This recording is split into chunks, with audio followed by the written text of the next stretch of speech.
Good evening and welcome to the Sunset Park podcast. I am your host, Rob Aguilar. Thank you very much for joining us this evening.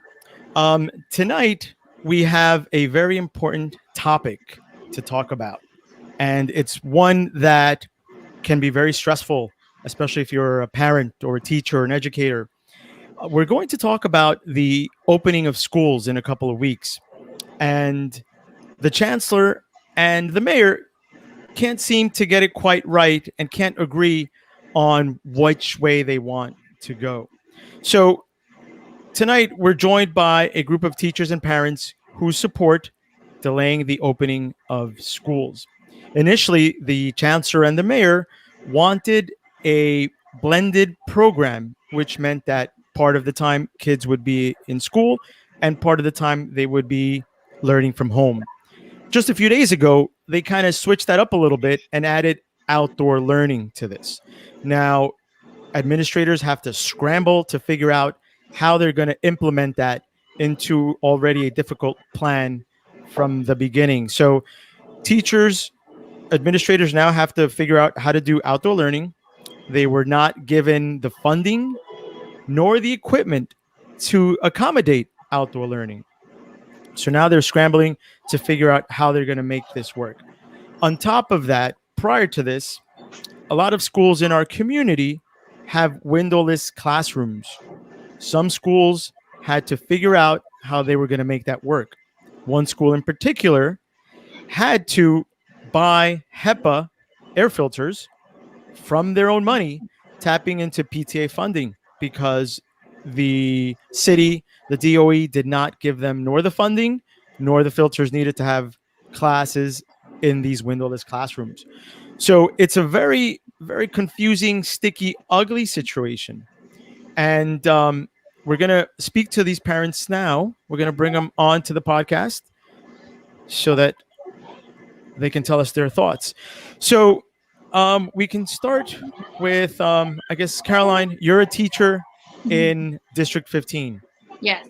And you support a delay in schools opening. Give us the perspective on, as a teacher, why you think schools should not open as scheduled and we should delay that opening until when? So at first, I just want to say that even though I'm speaking from a teacher perspective, I want to be very clear that teachers are in support of parents and families, and the safety of our students and their families is a major motivator in delaying the reopening. I work in Sunset Park and had about a dozen students personally reach out to me about the loss of family members throughout the spring. I know the actual number of students at my school who lost family members and friends was much higher.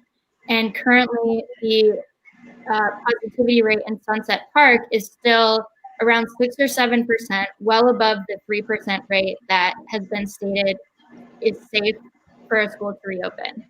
So I don't want to see our families go through that again. And I think there's been some really misleading information from higher ups about how ready schools actually are, how ventilation inspections are being conducted, and there seem to be two conversations happening of what is being told to teachers and what is being told to parents, and that's very frustrating to me because we should be a united front and we're all here to support each other. So I think from my research and groups I've been a part of, what seems to be agreed upon as the safest reopening date would be, as an entire city, we would need to go 2 weeks without any new COVID cases in order for it to be safe to reopen schools. So is that based on medical data? Like where do those where does that information come from? Where if we have 2 weeks of no COVID cases, then we can assume it's safe. Is that where does that I come from? believe it's coming from public health experts who know we've been told this for many, many months that the rate of infection time for someone who has the coronavirus is usually about 2 weeks long. And so for everyone to quarantine for 2 whole weeks, and for us to show that we don't have any new cases for 2 weeks can be reassuring that it would be unlikely for there to be a new spread. With the numbers of how many new cases are still happening in New York City and every day, and the amount of travel that will happen if school buildings reopen, and hundreds of thousands of students and staff will be traveling to schools every day, it seems very likely that that would create another massive outbreak. So, one of the arguments is that it is safe to open because when we look at citywide numbers, New York City is about 1%, maybe two on certain days. But given the statistic that you just gave, and we saw it all over the news, that Sunset Park does have a peak, and it peaked a couple of days ago, or maybe last week, where we were at hovering at 6, close to 7. That 1% that the city uses to claim that it's safe isn't representative, obviously, of every neighborhood. And that statistic shows that. And one point to possibly why there's been a jump in Sunset Park is because of the amount of essential workers that live in this neighborhood. And these people, these neighbors of ours, are exposed and are out there every day doing essential, important work, and they are at high risk for exposure to COVID. Now, I know also in the grand scheme of all these plans that have been changed by the mayor and the chancellor, and it seems like every other day there's something new or something they're adding, making it more difficult. I think IEP students are not sometimes considered in the planning, and that is extremely frustrating. And I don't know. The chancellor speaks about being equitable, but sometimes, and maybe he does mean well, but sometimes we don't see that in his plans. Can anyone share thoughts or views or information on what we can do to advocate for our IEP students? Paula.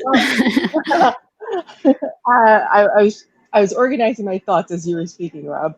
Um, there it's very symptomatic on how children with IEPs and children children in D75 have been treated in conversations regarding reopening schools. On August 11th, the first deputy chancellor released a principal playbook, and special education wasn't even in the table of contents. Therefore, we are leaving it up to teachers and staff to try to craft or hobble together what it's going to look like for our children with IEPs. They were given no guidance on what an ICT class would look like in blended learning. And an ICT class by state mandate needs to be 40% children with IEPs, 60% children in general education. How do you facilitate that in a blended learning model when you have different children alternating every week in different days? It's just not feasible. Also, with District 75 children, majority of the 26,000 children in D75 need to commute outside of their district in order to attend a D75 program. We do not have a busing contract in place. And almost every D75 student has busing on their IEP. So if you cannot provide transportation for the student, you are already in violation of that IEP. Also, you have to consider all of the community kids, middle school and high school kids who rely on bus services to get to their schools as well. And that's not in place whatsoever. I mean, we literally had a PEP meeting last week to allocate an insurance policy for buses, but we have no buses to insure. So there's lots of discussions that are being had about that. But the bottom line is that we all realized during the quarantine that our children with developmental delays suffered a major regression because there are certain services that just cannot be done remotely. Teletherapy just didn't work. And it escalated in extreme cases where children, were suffering seizures and they were self-harming themselves because they couldn't understand the break in their routine. So we listened to that, and we have a very supportive central office with our special education team. And they were able to provide in-person services during the summer, which were successful.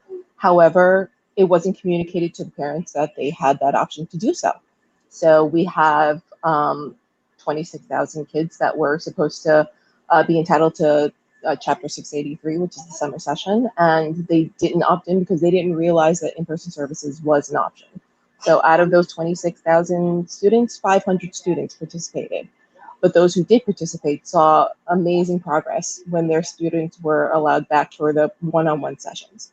So I do understand all of the parents out there who are reluctant to keep their kids home on a remote basis because of the what they've seen from March to June. But our kids shouldn't be guinea pigs either. I mean, a lot of our children in special education and who are receiving 504 services are medically fragile children. And until we know for a fact that the buildings are safe, whether it's ventilation, whether it's proper PPE, whether it's making sure that there is a static machine in every school, not every building, in every school, because keep in mind, we have a lot of schools that are co-located with other programs. It's just not safe to send our children back at this point. And until we make special education and the students that are being serviced a priority, then everything that is being said about making our vulnerable students the number one uh, priority is not happening. It's just lip service at this point. There are some that support schools opening as scheduled that argue that IEP students would actually benefit the most from opening as scheduled because of not having services available that they need via remote learning. Is that something that you find to be accurate?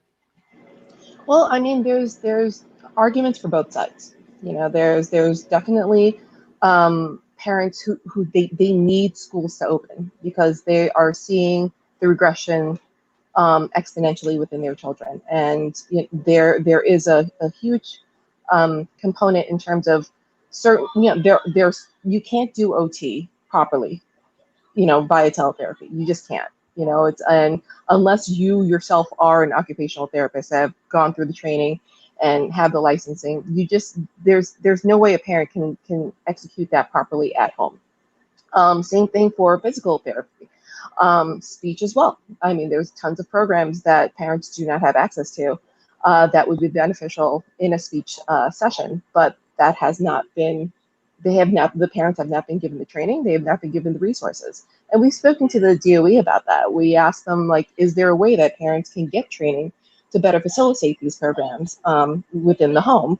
And the DOE they're working on it.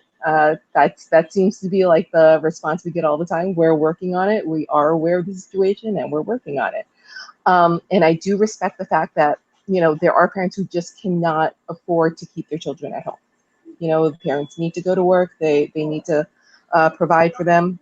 And I understand. But the thing is that if we have enough people who can stay home, who have the ability to stay home, whether they work from home, whether they have someone who can stay home with their children in order to execute the remote learning assignments, then it would make it more feasible for children in District 75 and children with IEPs to return to school because the contact will be lower. The populations will be a lot lower. So and that would afford to those families who have no choice but to send their children to school. So I definitely see both sides of it. But until we can get a handle on what the testing looks like and real guidance on what the services look like. I mean, we have principals in one school saying they're not doing in-person at all, and then we have other schools that are crafting appointments for in-person services for the children who have selected. We still have, I think, over 300,000 parents who still haven't filled out the survey. Wow. About whether they're going remote or not. So we're really, between a rock and a hard place right now. And I wish I had the answers. I really do. But all I know for a fact is that until there is real guidance that comes out, for the principals, for the teachers, for the parents on what our special education services will look like, it's just not feasible for anyone to send their kids to school. It's an experiment at that point. Now, what do we say to those folks that believe that kids are maybe suffering abuse at home and need to go to school for because of safety reasons? That is a big argument that I hear from those that are in support of opening schools as scheduled. Um, is that a factual statement to say that child abuse has gone up because schools were in lockdown, and because of that reason, schools should open as scheduled? Can anyone share some light or information on that?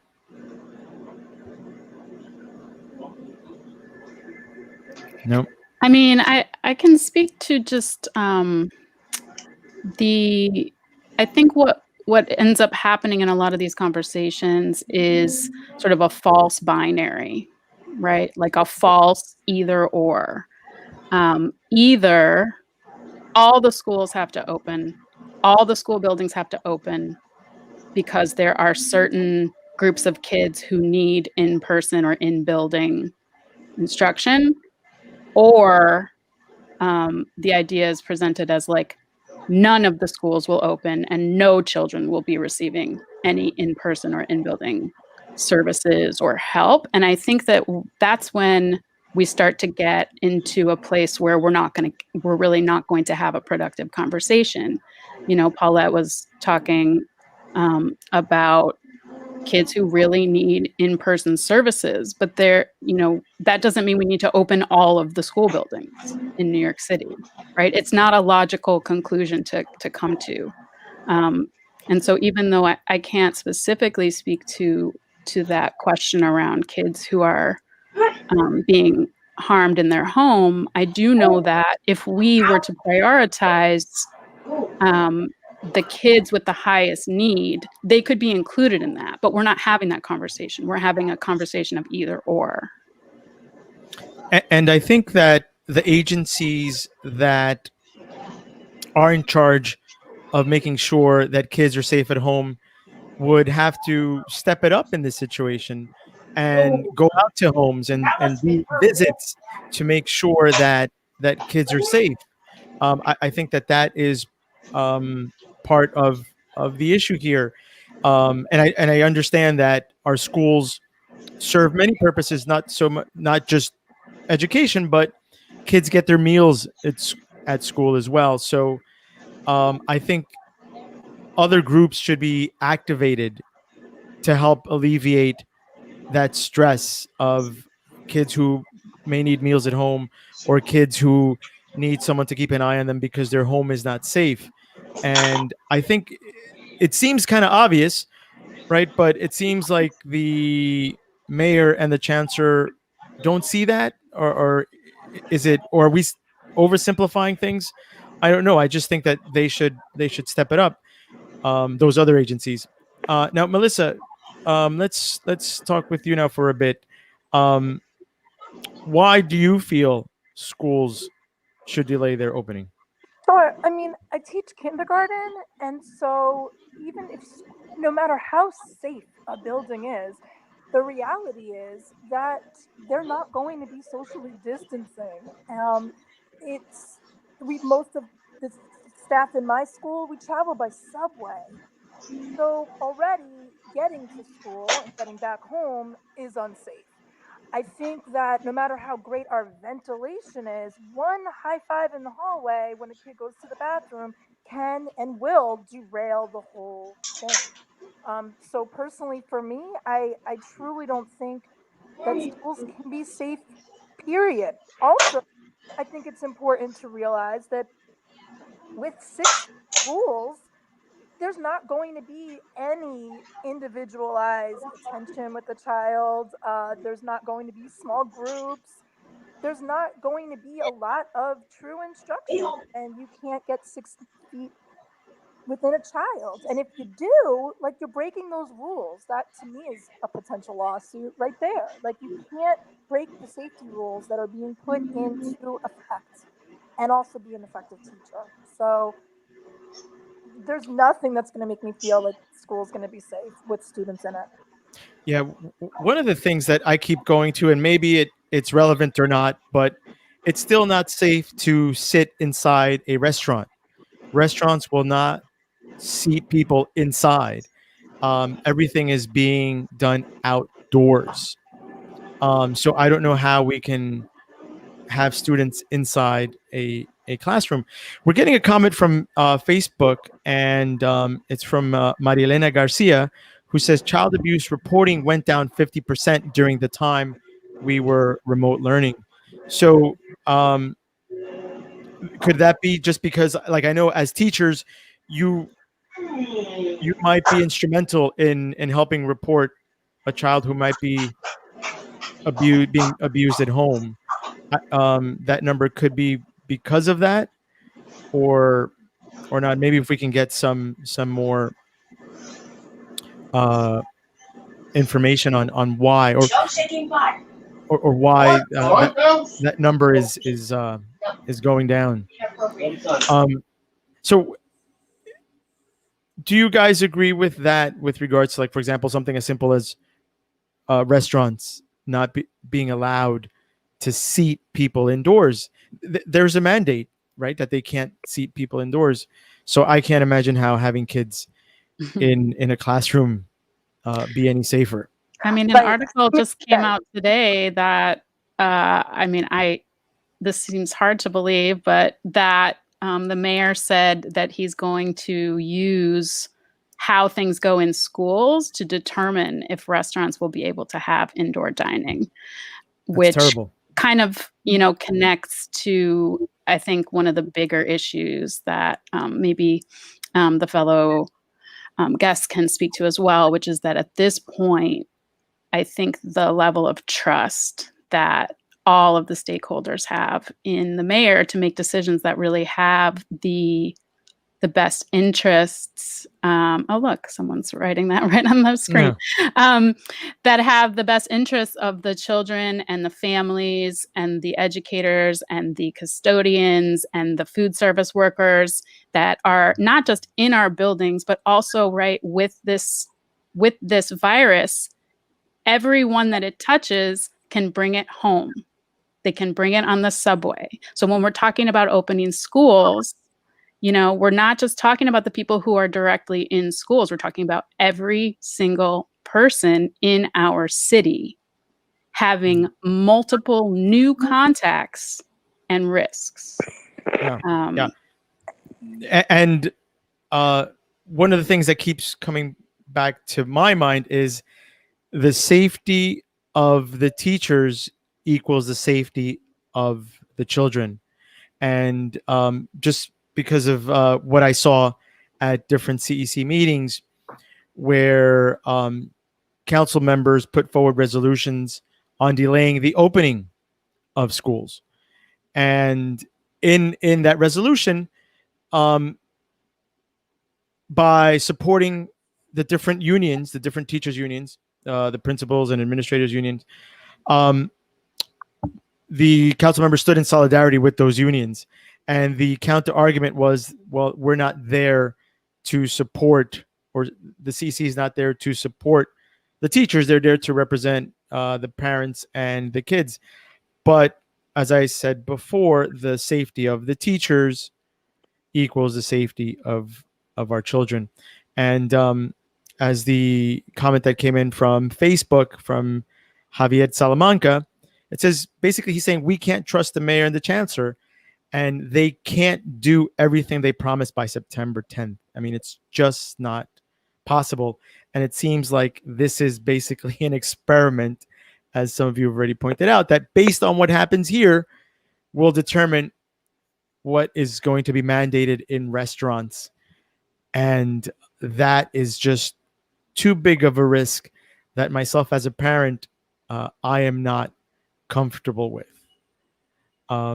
But I don't know if teachers having to strike is the next thing to maybe get some attention to why the opening should be delayed. Is that something that has been talked about? Like, can the teachers here present this evening shed some light on that? Is a strike next, or is it the only way to get this point across? We are definitely in strike preparation. There's, at least in our district, District 15, there's organizing through more the UFT caucus around strike preparation. I think the threat of a strike can definitely change people's minds on this. I think a strike is the only thing that's going to change. I mean, de Blasio is at this point so anti-teacher, it's unreal. So I think that's the only thing that can help. Yeah, to speak to that as well, we had a PEP, a panel on education policy meeting last week that went for 9.5 hours, and over 140 people spoke, and almost every single person, and that was not just teachers, that was students, parents, elected officials, and school staff. And out of over 140 people, only 2 supported reopening schools by September 10th, reopening school buildings. Right? Because teachers are not saying we don't want, we're saying we need to start school safely. And the option for that right now is starting fully remote on September 10th. But the chancellor attended that PEP meeting, and he was there for 9.5 hours with the rest of us.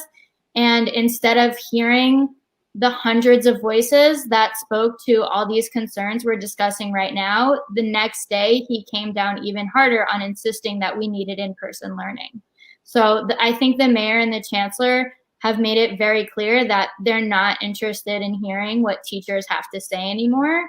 And unfortunately, we're being forced into doing something that we don't really want to do. Teachers don't want to stop working. We want to support our students, but we want to be able to do it safely. And that's just not what the current plan is offering right now. Yeah, because oh, sorry. No, go So ahead. just to add on to that, I think it's really important just to, put communities like Sunset Park that is having an uptick and a higher rate of infection right now. It's to put communities, Black communities, immigrant communities in the forefront. I think that sometimes when teachers talk about going on strike, a narrative starts to brew where it's like, oh, teachers are selfish. And the reality is that most of the people who spoke at that PEP meeting spoke about how unconscionable it is in a city where Black and brown communities have been disproportionately impacted by this pandemic to open schools broad scale. This is not equitable because everybody has not been affected by this the same. And the rush to open is something that truly, I don't think anybody, even people who want to open school buildings, who may have some, valid concerns like you brought up, the rush is what nobody can understand. Because, September 10th is an arbitrary date on a calendar that these people in power have the ability to say, we will have remote instruction until we can figure stuff out in a way that is equitable, that is safe, and that really responds to the needs of the children and the human beings that live in this community. I'm part of an organization called Press NYC, which is Parents for Responsive, Equitable, Safe Schools. And this pandemic has brought these issues to the surface, but these issues have been here. And so whether or not we open schools, school buildings is one piece of this, but it is a huge piece because people's lives are on the line. And for the decision makers to just have so much hubris to ignore, right, as Melissa and Carolyn are saying, to ignore the actual stakeholders, the people closest to this issue, to ignore us, it's hurtful and it's dangerous. And a lot of these problems, or a lot of these issues that everyone's touched on, existed way before the pandemic. What the pandemic did was expose what you just mentioned, Rachel, that this did not affect every community in the same way. And schools like in District 15 and District 20 were affected very differently than, let's say, for example, District 1 or District 2 on the Upper East Side. Or it's just they're worlds apart, and that is what I think the mayor and the chancellor do not get. That different neighborhoods, different districts were affected very differently, and it exposes the inequalities. And if the chancellor is to stick to what his mantra was from the beginning, that he was for equitable education, then it is insulting that he is not listening to what the different communities want and need. We can all agree on that kids belong in school. They belong with their friends. They belong with their teachers. I can't stress enough how much my children miss their friends and their teachers. And they still talk about their teachers till today. So they kids belong in school. That's a fact. But it should be done in a safe environment, in a safe manner, where everyone is safe. That includes students, teachers, administrators, and other staff. And it's frustrating that entire communities are speaking up and they're not being listened to. And I know that a lot of activists fully support, and local officials fully support, a strike if it has to go that way, because we know it's something that teachers don't really want to do. um, and it's not viewed as selfish, right? It's viewed as a necessity, because sometimes this is the only way. I want to also add, like you brought up, where better for children, they miss their friends.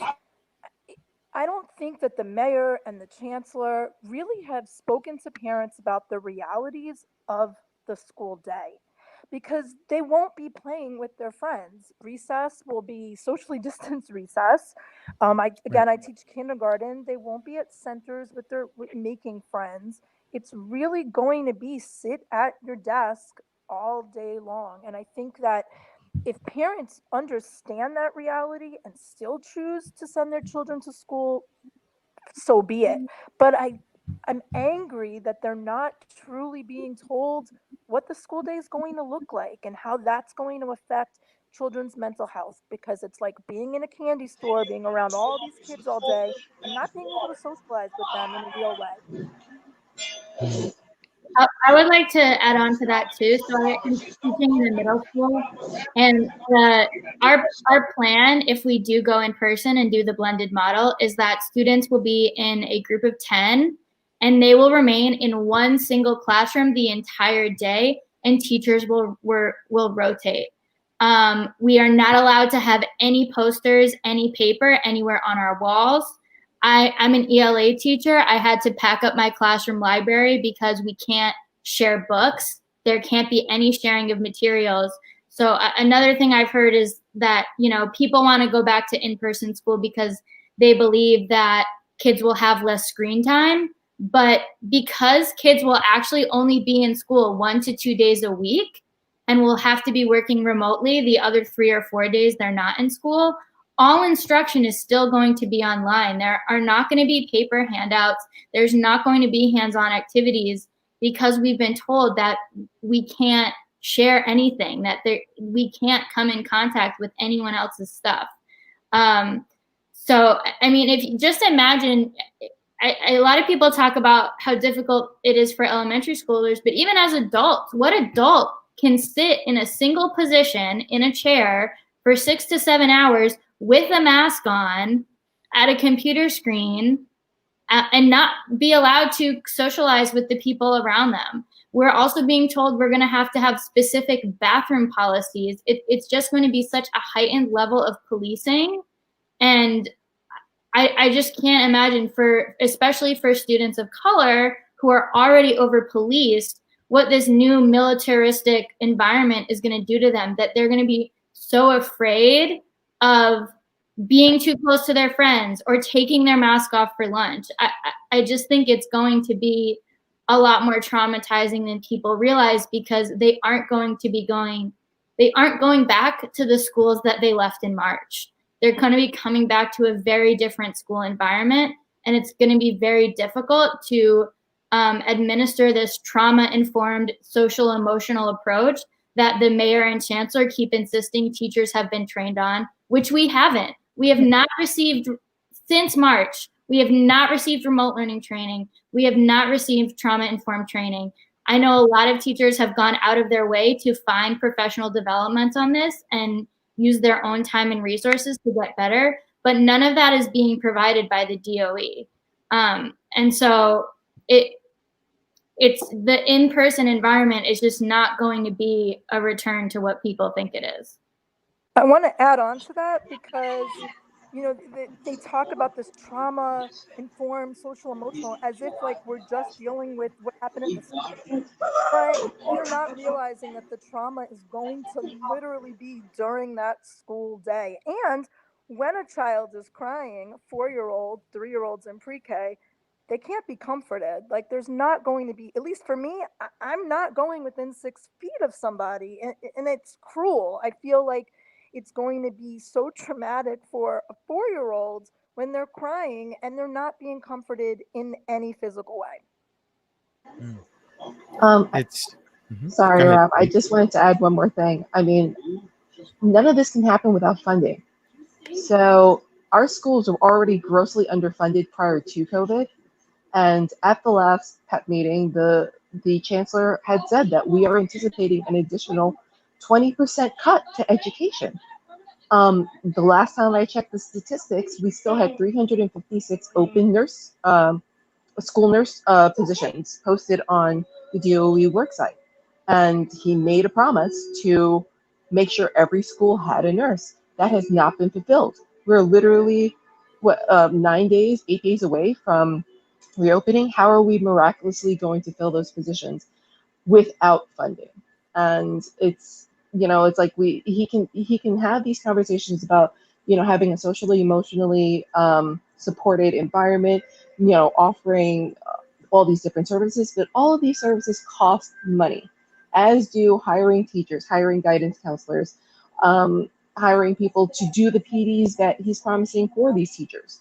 So, you know, we can't ignore the fact that we are looking at one of the biggest educational budget cuts we've ever faced in New York, and in the midst of an already inequitable system where schools have been owed money for decades now. We're looking at even deeper cuts. So the promises just don't add up. It's like there's a balance at the bottom, and you can't spend money you don't have. Right. And they would rather, you brought up, Rob, at the beginning, you talked about as you said, every day there's like a new wrinkle. And weirdly, none of them seem to actually address the issues that people are bringing up. They sort of scratch the surface. So outdoor learning. Yes, being outdoors is safer in terms of air quality. It's safer than being indoors. However, if you say that you have the ability, everybody has the opportunity to apply for this, but in order to have outdoor learning, your PTA is going to need to raise the funds to pay for whatever needs to happen. Also, the custodians, they're not hiring more custodians, even though the custodians have about, I'm going to just give you a ballpark figure of 8,000% more work to do, right? There's no more custodians. Who's moving the stuff in and out? We don't know. So now what's effectively happening is that instead of taxing millionaires and billionaires to pay for education, they're going to tax parents to pay for these things. But of course, we know that every school doesn't have parents that can pay for these things. This is New York City. These are public schools, right? And then this flippant suggestion that, PTAs can share the funds. No, they can't. They actually can't. Nor will they, most likely. So we just have this very magical thinking, this, gaslighting situation going on. And it is a time when we need to have trust. We need to trust our leaders. And that trust has just been eroding more and more and more. to the point that, I think I'm not even sure which is worse, knowing what's going on and realizing that you're being lied to, or not knowing what's going on and being lied to. It's just incredibly frustrating because we, as others have said, I am a parent, I'm a teacher. I love my students. I love my job, but I don't want anyone to die. Bottom line, right? So I'm willing to give up doing the thing that I love, which is in person, relationship building and teaching. I'm willing to give that up for a while so that people can be healthy and live. And I just think that we deserve to be heard, And I think another gaslighting issue is staffing. Right now, most schools at least, cannot fully staff the all remote teachers, the in-person teachers, and then this magical person who's also going to be doing the remote teaching part when the kids aren't there. People are putting in for medical accommodations. They haven't all gotten through. Like, principals cannot figure out ways to staff the schools. That's not an issue that's being spoken about. And there's also a hiring freeze. We've been told for months that one of the results of the budget cuts in April was that they would not be hiring new DOE employees. So it's very confusing now to hear that all of a sudden we're going to have twice as many teachers. That's what the mayor is saying by saying we'll have a fully remote staff and an in-person staff.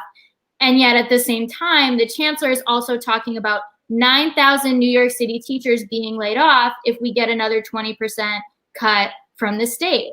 So how are these staffing shortages being met with all of these cuts every which way? None of it adds up or makes any sense. Yeah, and we're getting comments from our Facebook viewers. We touched on this at the beginning of the podcast, where PTAs are using almost all of their money to help buy some of these things that needed that the city did not provide for them, but required them to have in place. And fundraising could not take place because schools were closed. And PTAs are going to want to hold on to whatever they have left because they might need it down the road. They're not going to want to share it with a neighboring school because that school has less funding. It's just not a realistic thing to ask for. It is a really frustrating and scary situation that I think if the mayor and the chancellor got together and realistically listened to what people on the ground, like the teachers and the administrators, are saying, what the parents are saying, because we are there, the teachers are there, they see this firsthand. If they took a real moment to listen, perhaps they could come up with a plan that actually made sense and was individualized for each community. And that is what's very frustrating.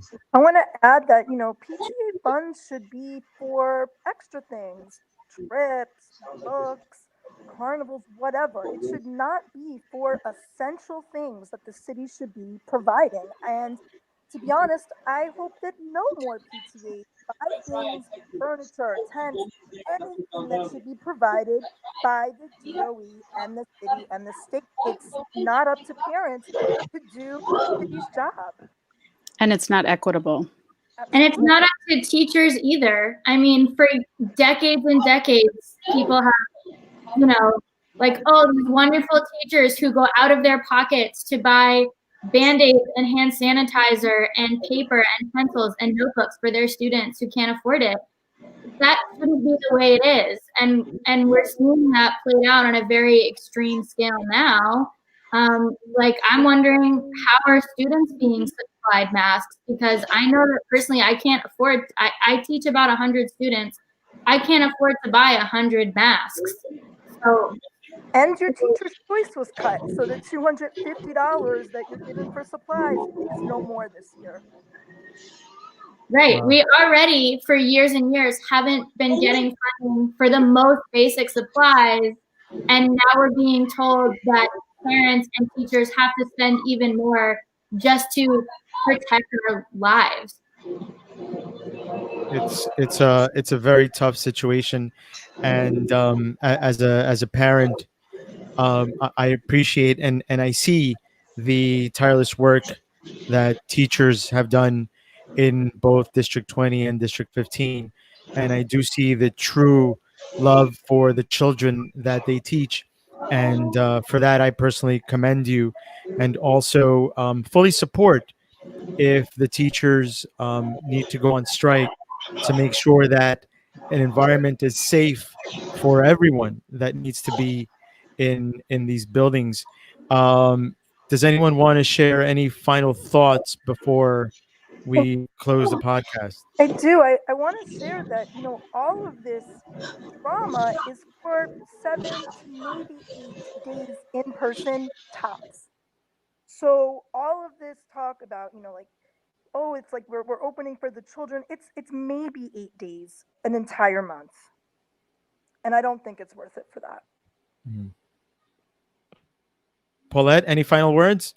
Well, I mean, I'm gonna come back to the whole PTA thing just for a moment because I do live that PTA life, and I think it's outrageous that parents are the first source of support when it comes to like getting HP air filters or getting tents or barriers and things of that nature. When every school with children enrolled in them in their school budget, they're allocated a furniture budget, and it's a line item that cannot be diverted into another section. It can't go into the discretionary funds. It can't be used to pay for teachers. It has to be used to pay for furniture.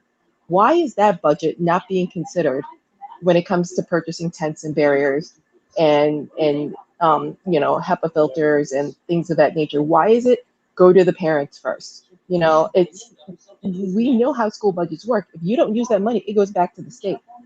So why not allow schools to use that furniture budget, which is on average, if you have a student population of about 300, it's almost $10,000. That goes to furniture. Schools are not buying desks and chairs right now. They're taking them out of the classroom in order to make more space for social distancing.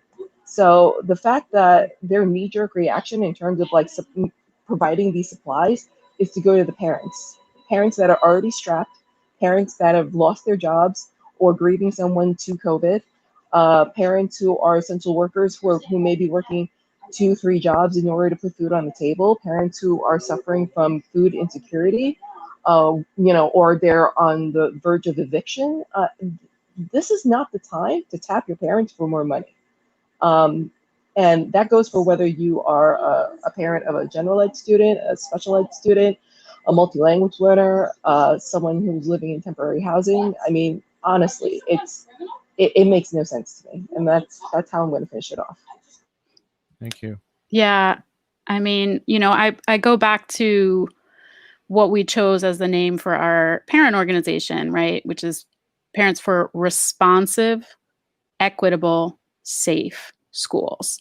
And in order to be responsive, you have to listen to people, right? And so maybe being responsive in this case, going back to the special education issue, is that maybe a child needs to be having in-person services even though they are learning from home. That's responsive, right? It's responding to the actual needs of that human being.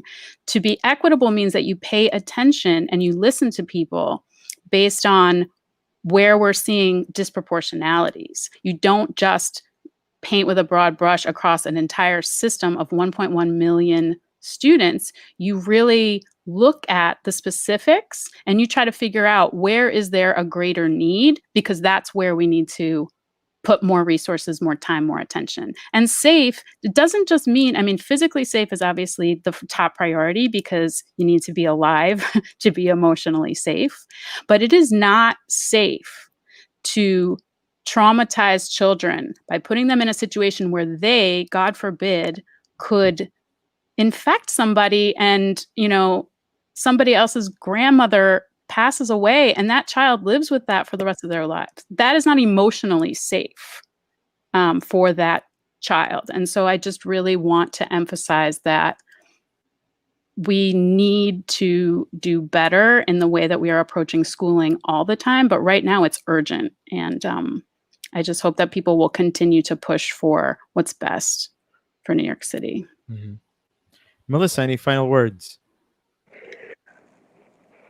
Yeah, I mean, I think once again that the idea that our numbers are going to stay low and that no one's going to be infected is insane. Like, museums are opening again, people feel quite comfortable traveling. It's like our numbers are going to rise, and there's no way that schools are going to be safe, and there's no way that there's not going to be fatalities from this. Yeah, I see way too many people getting comfortable. And I tell everyone, we're not out of that first wave, and there's supposed to be a second one coming. So do not get comfortable. And it's easy to get comfortable, right? The weather's nice, and we want to be at the park, and we want to be doing fun things. But let's do them, but let's do them safely. Caroline, you have the last word. What are your thoughts? Well, I agree with everything that everyone has said tonight, and thank you so much, everyone, for giving your thoughts.